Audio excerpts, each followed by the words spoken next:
జిల్లా రామచంద్రాపురం మండలంలో ఈ ఘటన చోటు చేసుకుంది. 28 ఏళ్ల పాటు ఈ కేసు విచారణ కొనసాగగా 148 సార్లు వాయిదా పడింది.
పంతొమ్మిది 1996 శిరోముండనం కేసులో విశాఖపట్నం కోర్టు సంచలన తీర్పు వెలువరించింది. 5 దళితుల్ని హింసించి ఇద్దరికి శిరోముండనం చేసిన కేసులో వైసీపీ ఎమ్మెల్సీ తోట త్రిమూర్తులతో పాటు మరో 9 మందికి కోర్టు శిక్ష విధించింది.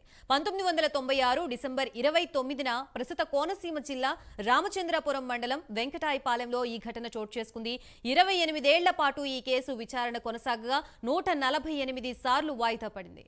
ప్రస్తుతం ఇదే అంశానికి సంబంధించి మనకి మరిన్ని డీటెయిల్స్ అందించడానికి మా ప్రతినిధి రాజు సిద్ధంగా ఉన్నారు. రాజు, చెప్పండి, మొత్తంగా ఇంత పెద్ద కేసు, అలాగే 148 సార్లు వాయిదా పడ్డ కేసుకి ఈ రోజు తీర్పు వెలువడడం, దళితుల తరపు నుంచి ఎటువంటి ఆవేదన అనేది వెలువడుతోంది, మొత్తానికి న్యాయం జరిగింది అంటూ కూడా వాళ్ళ వర్షన్ విన్నాము. ప్రస్తుతం మండపేట ఎమ్మెల్యేగా ఉన్న ఈయన పరిస్థితి ఏ విధంగా ఉండబోతోంది? రాజకీయాల్లో ఎటువంటి చేంజెస్ రాబోతున్నాయి?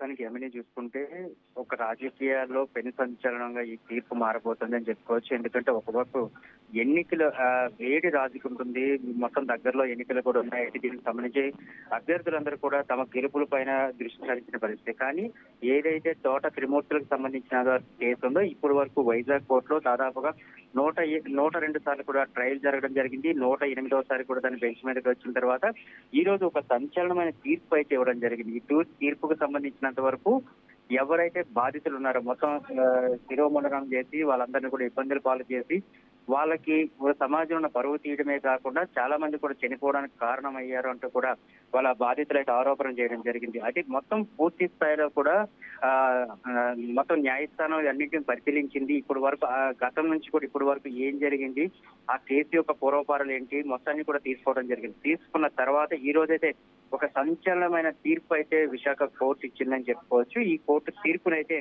బాధితులందరూ కూడా హర్షం వ్యక్తం చేస్తున్నారు. మాకు ఇప్పటికైనా న్యాయం జరిగింది. ఎందుకంటే ఏదైతే వైఎస్ జగన్మోహన్ రెడ్డి పెత్తందారులకి పేదలకంటూ చెప్తున్నారు, ఇది నిజంగానే దళితులకి అదేవిధంగా పెత్తందారులకి జరిగిన ఒక కేసుగానే చూస్తున్నాము. ఇప్పటి వరకు మేము చాలా సార్లు కూడా న్యాయస్థానాన్ని అభీష్టించాము. వాళ్ళందరూ కూడా తమకు పూర్వపరాలు పరిశీలించాలంటూ కూడా చెప్పడం జరిగింది.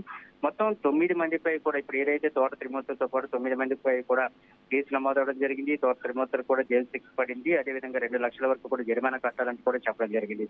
అయితే దీని అన్నింటినీ చూస్తున్నప్పటికీ బాధితులపై ఎవరైతే ఉన్నారో వాళ్ళందరూ కూడా హర్షం వ్యక్తం చేస్తున్నారు. న్యాయస్థానం మీద ఇప్పటి వరకు మేము నమ్ముకున్నందుకు మాకు న్యాయస్థానం న్యాయం చేసింది అంటూ కూడా వీళ్ళు చెప్తున్నారు. అయితే మరో వర్షంలో చూసుకునేటప్పటికీ ఎవరైతే తోట త్రిమూర్తులు కానీ మిగతా వాళ్ళు ఉన్నారో వీళ్ళందరూ కూడా తమకి సంబంధం లేని విషయాల్లో కొంతమంది కావాలని చెప్పి మమ్మల్ని ఇరికించారు. ఈ విధంగా న్యాయస్థానం దగ్గర మమ్మల్ని దోషులుగా చిత్రీకరించే ప్రయత్నం చేశారు. దాంట్లోనే మేమంతా ఇరుక్కుపోయామంటూ కూడా వాళ్ళు చెప్పడం జరిగింది. ఇరు వర్గాల మధ్య విభిన్నమైన వాదనలు ఉన్నప్పుడు కూడా పూర్తి స్థాయిలో గతం నుంచి ఇప్పటి వరకు అంటే దాదాపుగా ఇన్ని సంవత్సరాల నుంచి నడుస్తున్న ఈ కేసులో ఈ రోజు నిజంగానే బాధితులకి అయితే న్యాయం జరిగింది అంటూ కూడా వాళ్ళైతే చెప్పుకోవడం జరుగుతుంది. మొత్తానికి ఇటు నుంచి ఎటు వచ్చినప్పుడు కూడా ఇప్పుడైతే రాజకీయాల్లో ఇది ఏదైతే తీర్పు ఉందో ఈ తీర్పు పెను సంచలనంగా మారబోతుంది.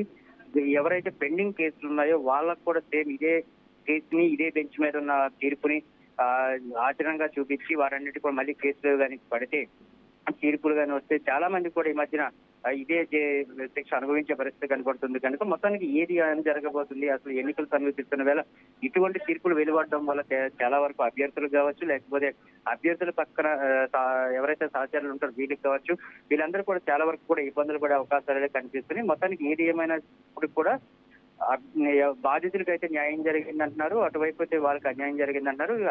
ఏదైతే న్యాయస్థానం తీర్పు ఇచ్చిందో న్యాయస్థానం తీర్పుకు సంబంధించినంత వరకు కూడా పూర్తి స్థాయిలో ఇస్తామంటూ కూడా చెప్పడం జరుగుతుంది. రైట్ రాజు, ప్రస్తుతం మండపేటలో ఆయన అసెంబ్లీ ఎన్నికల్లో పోటీ చేయబోతున్నారు. సో దీనికి సంబంధించి మండపేటలో పరిస్థితులు ఏ విధంగా మారే అవకాశం ఉంటుంది? ఒక సందర్భము గత కొన్ని ఏళ్ల క్రితం జరిగిన సందర్భాన్ని ప్రస్తుత ఓటర్ల మీద కూడా ప్రభావితం చేసే అంశంగా ఈ తీర్పు అనేది వెలువరింది. సో దీనికి సంబంధించి ఫ్యూచర్ గా స్టెప్ ఏ విధంగా ఉండబోతోంది?